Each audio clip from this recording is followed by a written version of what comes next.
La formule la plus utilisée, dans le logiciel Excel, est la formule somme. Elle permet d'additionner des éléments et d'en offrir le résultat. Comme toutes options, cette formule a plusieurs façons d'être mise en place. Pour débuter, inscrivons les chiffres 10, 20 et 30, respectivement dans les cellules G2 à G4. Puis une fois encore le chiffre 10, 20 et 30 dans les cellules A2, C2 puis E2. Maintenant, afin de bien comprendre ce qu'on demande à Excel d'inclure dans notre formule, il est important d'en comprendre la structure. C'est pourquoi nous effectuerons la tâche manuellement. La première étape dans toute formule est d'inscrire le sigle égal à l'endroit où nous souhaitons obtenir notre résultat. Il s'agit du caractère qui indiquera au logiciel que la suite sera une formule. À ses côtés, le nom de la formule souhaitée. Dans notre cas, le mot somme. Une fois fait, il s'agira alors d'ouvrir une parenthèse.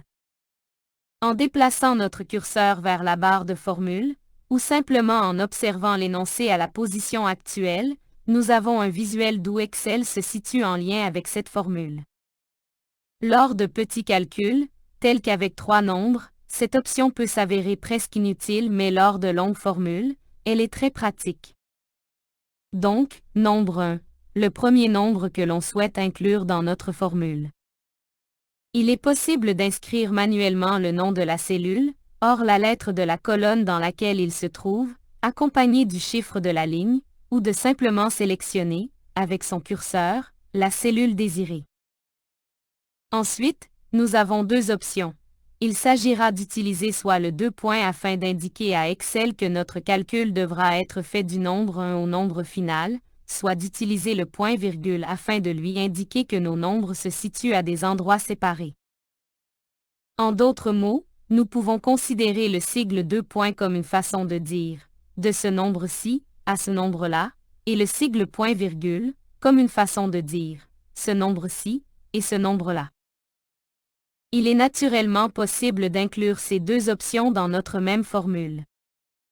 Donc, par exemple, G2 à G4 et A2 et C2.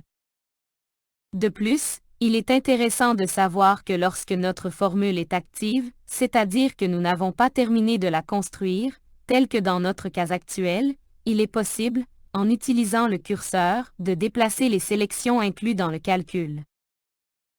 Lorsque terminé, nous refermons la parenthèse et appuyons sur la touche Entrée ou Tabulation.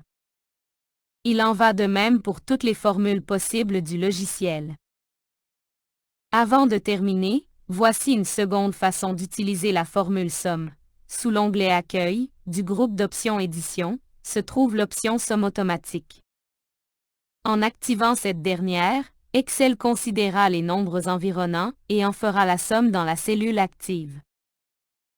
Aux côtés de cette même option, se trouve un petit menu qui offrira les options de formule automatique pour les formules moyennes, nombre, max, min. Le procédé est effectivement le même qu'avec la formule somme. Sachez également, qu'en sélectionnant les cellules des nombres que l'on souhaite calculer, le résultat de 3 de ces formules se trouve au bas de notre classeur, à cet endroit. Il sera possible, avec le fichier PDF joint, d'obtenir plus d'informations au sujet des formules de base.